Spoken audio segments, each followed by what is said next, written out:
خیر المدارس کا مزاج یہ ہے کہ وہ اپنے کسی استاد کو بھی بوڑھا ہونے کی وجہ سے، کسی بھی ملازم کو بوڑھا ہونے کی وجہ سے، کمزور ہو جانے کی وجہ سے، ضعیف ہونے کی وجہ سے کبھی جواب نہیں دیتا۔ بلکہ ہمارے بعض حضرات، ایک دن مولانا صدیق صاحب رحمۃ اللہ علیہ فرمانے لگے خیر المدارس بوڑھوں کو پالتا ہے۔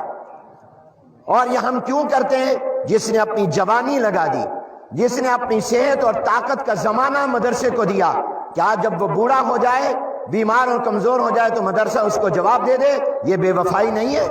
وفا دونوں طرف سے ہوتی ہے۔ اس لیے تمام مدارس کے ذمہ داروں سے میری یہ درخواست ہے، اور مساجد کے ذمہ داروں سے درخواست ہے کہ اگر امام، خطیب، استاد، مدرس کہیں بوڑھا ہو جائے، کمزور ہو جائے، پڑھانے کے قابل نہ رہے، ضعیف ہو جائے، اور کوئی ملازم ہو، اس کی وفات تک اس کی تنخواہ بند نہ کرو، اور اس کے تمام حقوق اسی طرح رکھو، اس کا خیال رکھو جس نے آپ کو اپنی جوانی دی ہو، آپ اس کے بڑھاپے میں اس کے ساتھ کھڑے ہوں۔ آپ کو بھی وفادار ہونا چاہیے۔ الحمدللہ میں تحدیث نعمت کے طور پر کہتا ہوں کہ خیر المدارس نے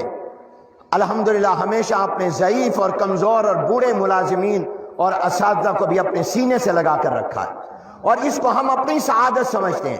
اس لیے کہ جو جتنا بوڑھا ہو جائے اتنا وہ برکتوں والا زیادہ ہو جاتا ہے، ہر وقت اس کا تعلق مع اللہ زیادہ ہو جاتا ہے، وہ نہ پڑھائے، وہ بیٹھا ہی رہے، وہ چارپائی پر لیٹا ہی رہے، اس کی دعائیں اور توجہات وہ برکت